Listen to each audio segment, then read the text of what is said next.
الحمد لله رب العالمين والصلاة والسلام على نبينا محمد. أما بعد فأعوذ بالله من الشيطان الرجيم. إنما يخشى الله من عباده العلماء. وقال الله سبحانه وتعالى في موضع آخر: إن الذين أوتوا العلم من قبله إذا يتلى عليهم يخرون للأذقان سجدا ويقولون سبحان ربنا إن كان وعد ربنا لمفعولا ويخرون للأذقان يبكون ويزيدهم خشوعا.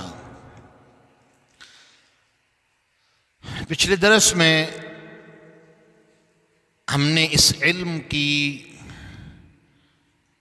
جو فضیلت تھی، اس کے جو فوائد تھے، اس کے حوالے سے کچھ باتیں کی تھیں. تو اگر آپ کو یاد ہو تو ہم نے 3 نقاط بیان کیے تھے اور باقی نقاط آج اللہ کی توفیق سے بیان کریں گے. تو پہلا نقطہ یہ تھا کہ العلم حذب النفوس، علم انسانی نفسوں کی تہذیب کرتا ہے، تربیت کرتا ہے. دوسری بات تھی العلم نور البصیرہ، اللہ رب العالمین اس علم کی وجہ سے دل کی بصارت انسان کو عطا فرماتے ہیں، بصیرت عطا فرماتے ہیں. اور وہ بصیرت وہ خاص اللہ کی طرف سے ایک عطا ہوتی ہے جو اللہ صرف اپنے مومنوں کو اور علم والوں کو عطا فرماتے ہیں. اور تیسری چیز تھی العلم یورث الخشیہ من اللہ تعالی، جو آیہ مبارکہ بھی میں نے آپ کے سامنے تلاوت کی. اللہ فرماتے ہیں انما یخشی اللہ من عبادہ العلماء، سب سے زیادہ اللہ سے ڈرنے والے اور اللہ کی بندگی کا حق کرنے والے کون لوگ ہیں؟ علماء ہیں، علم والے ہیں. اور آج اتنی ہی زیادہ گالیاں کن کو پڑتی ہیں؟ علم والوں کو. تو یہ کوئی اچنبے کی یا تعجب کی بات نہیں. کائنات میں سب سے بڑی علم والی ہستیاں وہ اللہ کے پیغمبر تھے، اللہ کے انبیاء اور رسل تھے. قوموں نے انہیں معاف نہیں کیا. جناب محمد الرسول اللہ صلی اللہ علیہ وسلم کی 20 مثالیں ہمارے سامنے ہیں. صحیح البخاری میں اماں جی عائشہ رضی اللہ عنہا بیان کرتی ہیں کہ اللہ کے رسول جب طائف کے واقعے کا ذکر کیا کرتے تھے، آپ اتنے رنجیدہ ہو جاتے، اتنے دکھ اور تکلیف کے ساتھ اس واقعے کا اظہار کرتے کہ یہاں تک آپ فرماتے ہیں جب میں طائف والوں کے پاس دعوت کے لیے گیا، طائف کی قوم کے بڑے کو جب میں نے دعوت دی اس نے انکار کر دیا. تو آقا علیہ السلام فرماتے ہیں مجھے کچھ سمجھ نہیں آ رہی تھی، میں کیا کروں، کس طرف جاؤں. جہاں میری بستی ہے مکہ، وہاں وہ لوگ مجھے تنگ کرتے ہیں. یہاں آیا تھا شاید یہ میری بات سن لیں، یہ بھی میری بات سننے کے لیے تیار نہیں. تو ہم جانتے ہیں کہ یہ تکلیف کس قدر شدید ہوتی ہے. اور ان تکلیفوں سے انبیاء اور علماء گزر رہے ہیں. اور یہ سلسلہ چلتا رہے گا، کیونکہ اب نبی نہیں آنے، لیکن اللہ نے نبوت کے منصب کی ذمہ داری علماء پر فائز کر دی ہے، علماء پر عائد کر دی ہے. نتیجہ اللہ کا ڈر رکھنے والے، اللہ کے ڈر کا حق ادا کرنے والے اگر کوئی لوگ ہیں تو آج وہ علماء ہیں. اور جو دوسری آیہ مبارکہ میں نے آپ کے سامنے تلاوت کی، اللہ رب العالمین فرماتے ہیں نیک لوگوں کی نشانیاں کیا ہیں، پڑھے لکھے لوگوں کی نشانیاں کیا ہیں، علم والے لوگوں کی نشانیاں کیا ہیں. کہ جب اللہ کی آیتیں ان کے اوپر تلاوت کی جاتی ہیں تو کیا ہوتا ہے؟ یخرون للاذقان سجدا، وہ اپنی ٹھوڑیوں کے بل اللہ کے سامنے سجدوں میں گر جاتے ہیں. اور آج جو جہلاء ہیں، آپ ان کے سامنے اللہ کے قرآن کی آیتیں پڑھ پڑھ کے ڈھیر لگا دیں، ان کی ذات کو ذرہ برابر بھی فرق نہیں پڑے گا.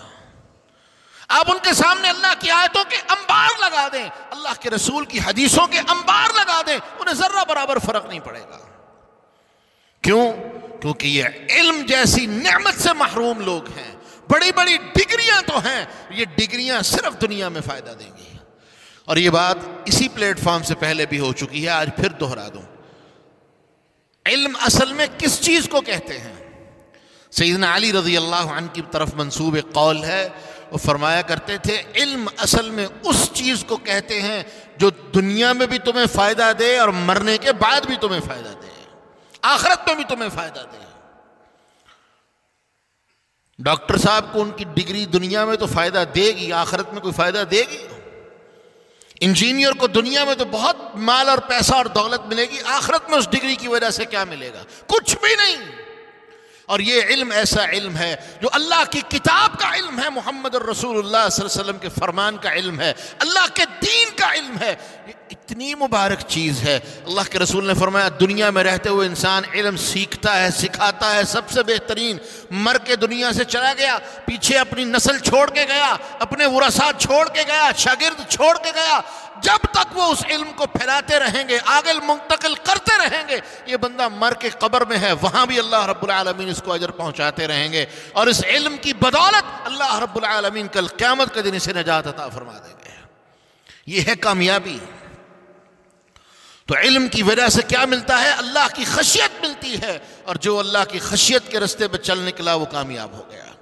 چوتھی چیز،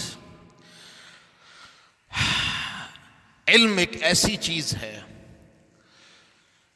جس کے لیے اللہ رب العالمین نے اپنے رسولوں کو، خاص طور پہ جناب محمد الرسول اللہ صلی اللہ علیہ وسلم کو یہ حکم دیا کہ آپ اللہ سے علم کی اور اضافے کی، علم کے لیے اور اللہ رب العالمین سے دعا کریں کہ اللہ آپ کو اور زیادہ علم عطا فرمائے۔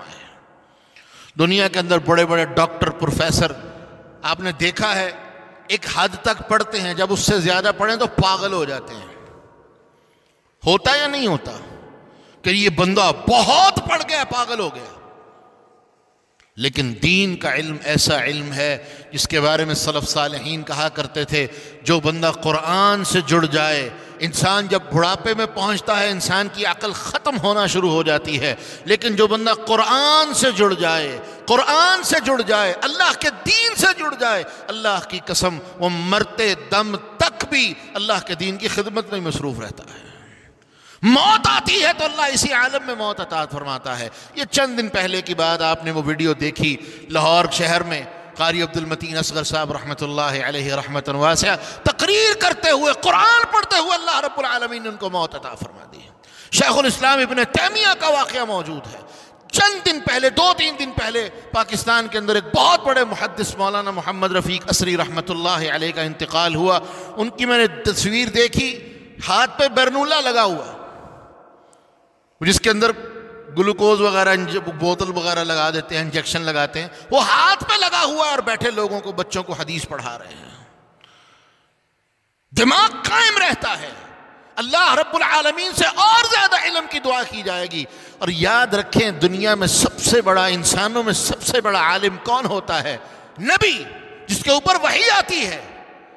اور اللہ رب العالمین اپنے نبی جناب محمد الرسول اللہ صلی اللہ علیہ وسلم کو کہہ رہے ہیں میرے رسول آپ مجھ سے دعا کریں۔ کس چیز کی دعا؟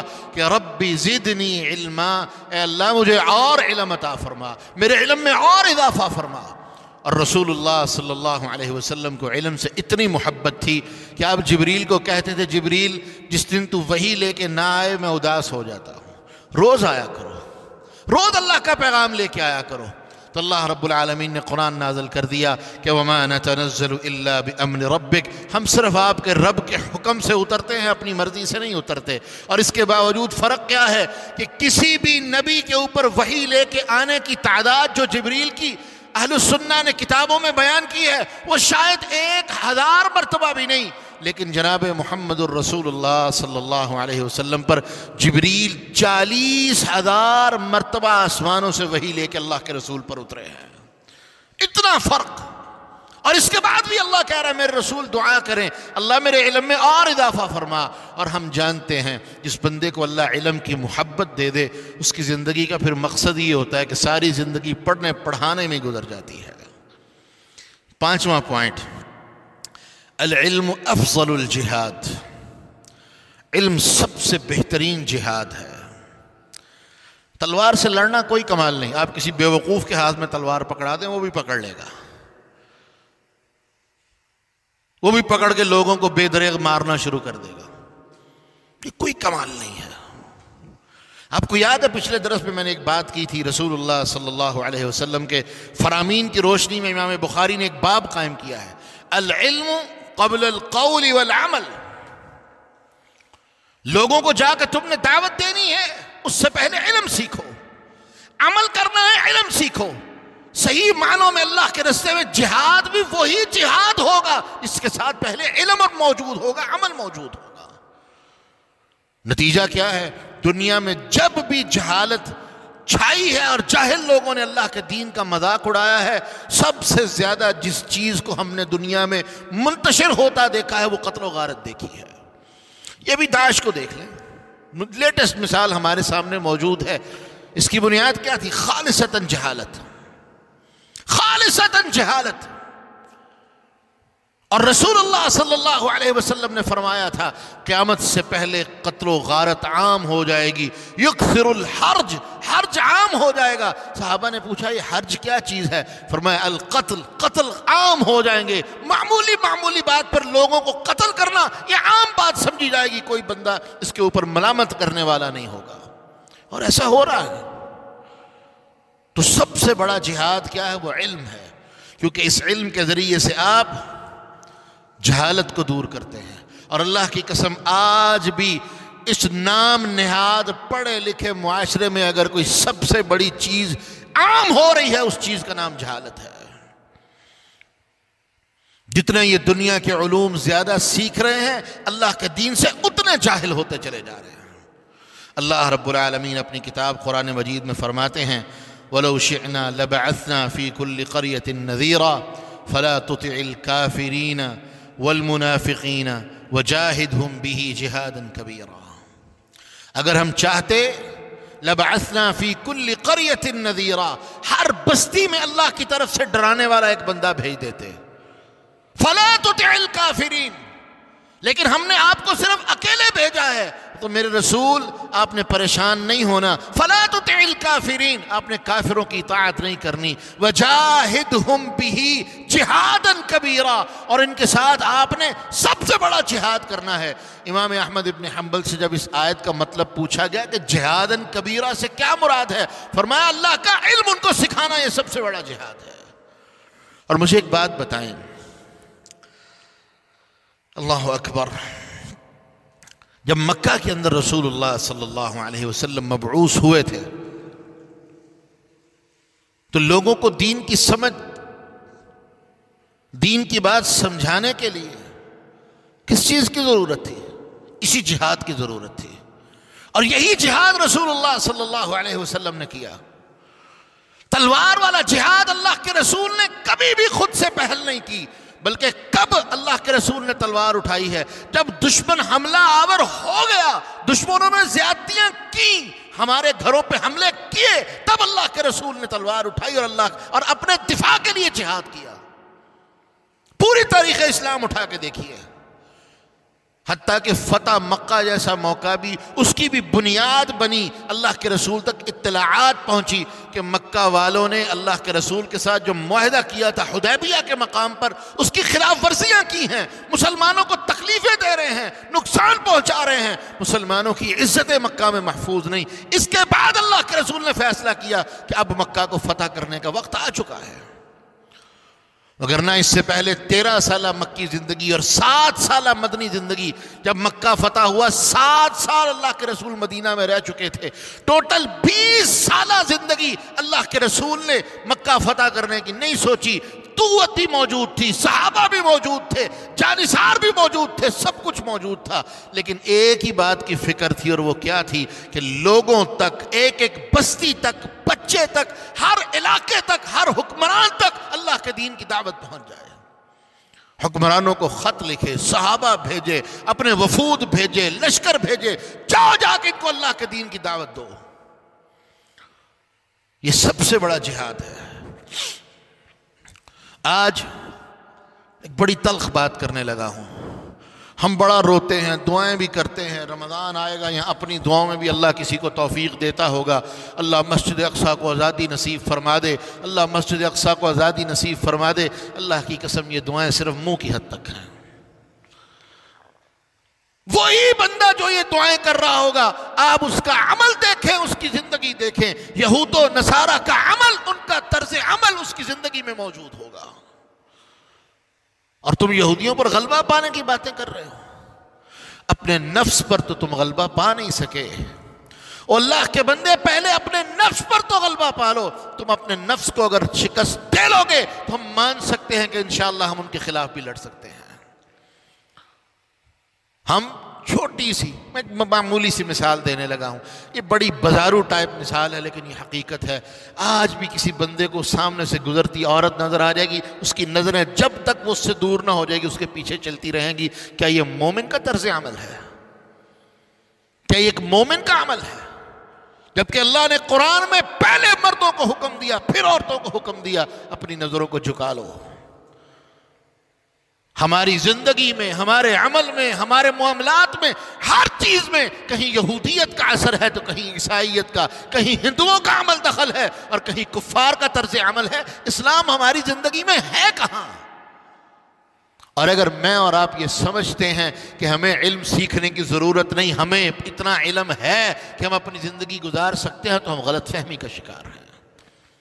ہمیں بھی علم کی ضرورت ہے, علم کے ساتھ تربیت کی ضرورت ہے. صحابہ کرام رضوان اللہ علیہم مجمعین اللہ کے رسول کی مجلسوں میں بیٹھتے اور اللہ کے رسول کے دنیا سے جانے کے بعد بھی اگر انہیں کوئی مسئلہ ہوتا دور دراز کے سفر کر کے جا کے دوسرے صحابہ سے وہ مسئلہ دریافت کرتے, علم سیکھتے, سمجھتے اور پھر اپنی زندگی میں اس کو نافذ کرتے. تو علم سیکھنا کیا ہے؟ یہ سب سے بڑا جہاد ہے. یا ایھا النبی جاہد الکفار والمنافقین واغلظ علیہم. یہ آیتیں کب اتری؟ جب اللہ رب العزت نے جہاد کا حکم دیا. ورنہ جہاد تو اللہ کے رسول کی پہلی زندگی سے شروع تھا, پہلے دن سے شروع تھا, اور وہ سب سے بڑا جہاد اللہ کے دین کی دعوت تھا. اور آج اس جہاد کی ضرورت ہے. جہالت عام ہے, عام. اور اگر ہم جہالت کو دور کرنا چاہتے ہیں تو لازم ہے مجھ پہ بھی آپ پہ بھی کہ ہم اللہ کے دین کے داعی بنیں. اگلے نقطے کی طرف چلتے ہیں. التنافس فی بذل العلم. علم ایک ایسی چیز ہے جس کے اندر انسان کو مقابلہ کرنے کا حکم دیا گیا ہے, حسد کرنے کا حکم دیا گیا ہے. دنیا کے اندر ہمیں ایک دوسرے کا مقابلہ کرنے کی اجازت نہیں ہے. کیوں؟ حسد کی بنیاد ہے اور حسد سے ہمیں منع کیا گیا. لیکن رسول اللہ صلی اللہ علیہ وسلم نے فرمایا لا حسد الا فی الاثنین. دو طرح کے لوگوں سے حسد کرنا تمہارے لیے جائز ہے, درست ہے, بلکہ حکم دیا کہ ان سے حسد کرو. نمبر ایک, رجل آتاہ اللہ القرآن. ایک وہ بندہ جس کو اللہ نے قرآن کا علم دیا ہے. یقوم بہ آناء اللیل واطراف النہار. دن ہے کہ رات ہے, ہر وقت وہ اللہ کے قرآن کے ساتھ جڑا ہوا ہے, سیکھنے میں, سکھانے میں, پڑھنے میں, پڑھانے میں, ہر وقت اللہ کے قرآن کے ساتھ لگا ہوا ہے. فرمایا اس سے حسد کرو. اس کی زندگی کا مقصد ہی یہ رہ گیا ہے, یہاں تک کہ وہ مر گیا, اللہ کے پاس چلا گیا. فرمایا یہ ہے وہ بندہ جس سے تمہیں حسد کرنے کا حکم ہے. اور دوسرا بندہ کون؟ وہ بندہ جس کو اللہ نے مال دیا اور ہر وقت اللہ کے راستے میں خرچ کرتا رہتا ہے, یہاں تک کہ اس کو اس بات کی بھی پرواہ نہیں ہوتی کہ میرا مال ختم ہو جائے گا. لگا ہے اللہ کے راستے میں خرچ کرنے, جو اس کے پاس ہے اس کو پرواہ نہیں ہے, وہ اللہ کے ساتھ سودا کرنے میں لگا ہوا ہے. فرمایا اس بندے سے حسد کرو. اور یہاں مجھے ایک بات یاد آ گئی. شیخ الاسلام ابن تیمیہ سے ایک بندے نے سوال کیا کہ کیا اماں جی خدیجہ کا مقام بڑا ہے یا اماں جی عائشہ کا؟ سیدہ فاطمہ اور عائشہ کا تو سوال معروف ہے نا رضی اللہ عنہن, کہ سیدہ فاطمہ نے اماں جی عائشہ سے سوال کیا تھا کہ آپ بہتر ہیں یا میں؟ تو اماں جی نے پہلے تو منع کیا کہ بیٹا یہ سوال بنتا نہیں ہے. انہوں نے کہا نہیں میں جواب چاہتی ہوں. تو کہا بیٹا سن, تو محمد کی بیٹی ہے اور محمد کی بیوی ہوں. تو کل کو جنت میں علی کے ساتھ جائے گی, میں جنت میں تیرے بابے کے ساتھ جاؤں گی. اور ماں ماں ہوتی ہے, بیٹی بیٹی ہوتی ہے. ماں کا مقابلہ بیٹی نہیں کر سکتی, لیکن بیٹی کی جگہ پہ ماں نہیں آ سکتی. یہ دو الگ محبتیں ہیں, ان کو ایک جگہ جمع نہیں کیا جا سکتا. لیکن یہ سوال بنتا ہے کہ وہ بھی اللہ کے رسول کی بیوی تھی, یہ بھی اللہ کے رسول کی بیوی ہیں, وہ بھی مومنوں کی ماں تھی, یہ بھی مومنوں کی ماں تھی. تو امام ابن تیمیہ فرماتے ہیں کہ جو کام خدیجہ کر کے گئیں وہ عائشہ نہیں کر سکیں, جو کام عائشہ نے کیا وہ خدیجہ نہیں کر سکیں. ایک اعتبار سے وہ افضل اور اعلیٰ ہیں، ایک اعتبار سے یہ افضل اور اعلیٰ ہیں۔ کہا جی وہ کس طرح؟ کہا خدیجہ کو اللہ نے مال دیا تھا، جرت دی تھی، ہمت دی تھی، اللہ کے رسول اکیلے تھے، اماں جی خدیجہ نے اپنی جان کی پرواہ نہیں کی، مال کی پرواہ نہیں کی، سب کچھ اللہ کے راستے میں لٹا دیا، اللہ کے رسول پہ خرچ کر دیا۔